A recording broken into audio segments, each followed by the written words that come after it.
In 1997, Sadhguru, I was in NDTV. There was a story which came out. A reporter called Sampath Mahapatra called me. And he said that there is a story I want to go and report. And we needed approval from the headquarters to send the reporter down. Sampath went there and he said, there's a village where people are dying. We sent him there. When he went there, he said that there was an entire village which was dying. And the reason for that was horrifying. There was complete starvation in that village. There was a drought, there was no health facilities, there was not a grain of rice. So the people of this area, which is the KBK, Kalahandi-Bolangir-Koraput belt in Orissa, started taking the seeds of mangoes, putting it into muddy water and making a soup of it. That, because it was so hot, started becoming rotten. And so it was a rotten mango gruel that was prepared. And because they were so hungry, and no mother can see her child starve, they were poisoning themselves to death because they were so hungry they had to eat something. In my life, I remember at that time as a reporter, I stood outside gate number 1 of Parliament. I was so angry, and I confronted the then food minister, who said to me that इस बड़े देश में 20-30 लोग मर जाते हैं, आप बात का बतंगड़ बना देते हैं. And I was shocked and horrified, Sadhguru. Till this date, I feel, and people say to me, why do you scream so much? Why do you scream so much? I say, because in this country, you don't yell, you don't scream, nobody gives a damn. I still do believe that in this country. We believe in that chalta hai attitude because we think everything's okay with us, why should we care about the rest of the world? We're growing, but the chasm in our country is also growing. Between the rich and the poor, between the haves and the have-nots, between those who have everything and those who don't have any shelter. And yet we feel happy enough to cut ourselves off from it. Is it true that we spend a large amount of our time cutting ourselves off from our own country? Is this not one of the greatest problems of India today? That we, the privileged sections of India, have cut ourselves off from the rest of India? And is there a solution for it? See, the question is not about the disconnect between the well-to-do and the not-so-well-to-do or the impoverished regions of our nation.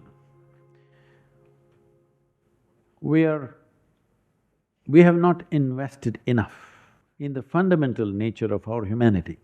We've become many things other than being human.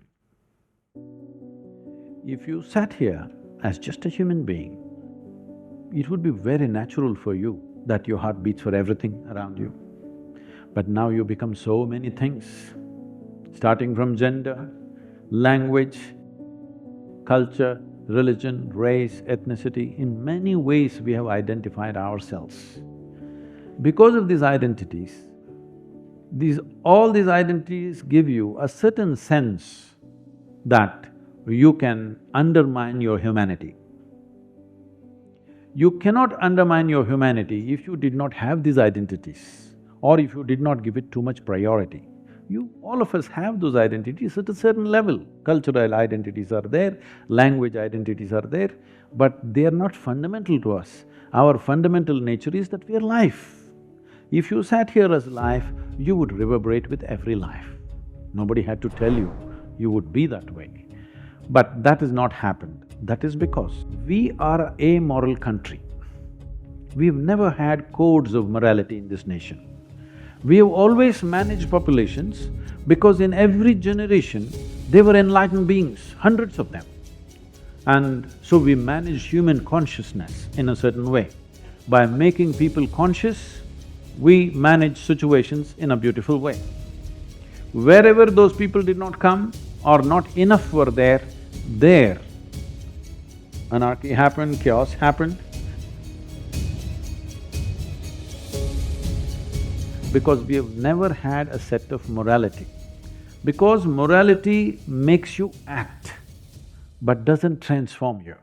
For example, the word service. See, it's like this. Let's say there is a child starved out on the street. If you pick up the child and feed this child and take care of this child, you think it is service. But if you pick up your own child and do that, you don't think it is service. What is the difference, I'm asking? For one, your heart is beating, for the other, it is not. So the barrenness of heart is the basis of all this. Barrenness of heart is the basis of all this. We are always trying to do good. You don't have to do any good. You just have to become a full-fledged human being. A full-fledged human being means a natural conscious response to everything. And what best you could do. And that's all a man can do. That you're at your best always to everybody and everything. Are you doing the greatest? Maybe not, but I'm doing my best. If every human being does their best in every sphere of life, with every life that they come in touch with, something will happen. But above all, this is a more large-scale problem, that there is lack of planning, lack of policy, lack of corrections, and irresponsible population explosion. In 1947, we were only 33 crores. Today we are 120 crores or 25 crores. 4 times over in 70 years is irresponsible reproduction. This is not because we have over-reproduced, we must understand this. In 1947, the average life expectancy of an Indian was only 28 years. Only 28 years.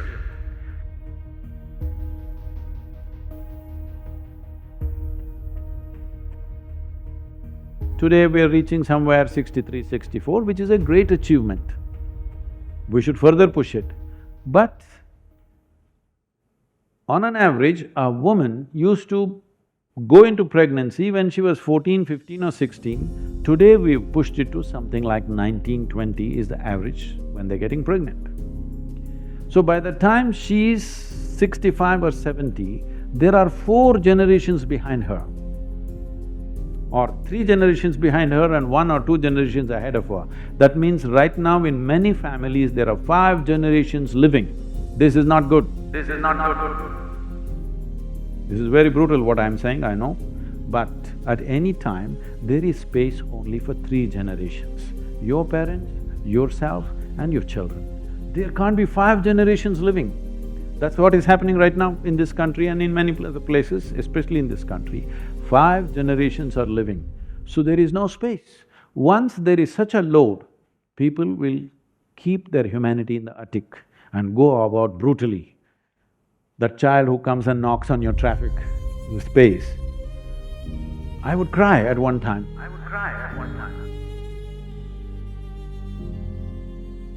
Now I'm trying to look down, because every time I don't have money to pull out, most of the time I have to ask the driver who's driving, please give me some money. So I try to look down.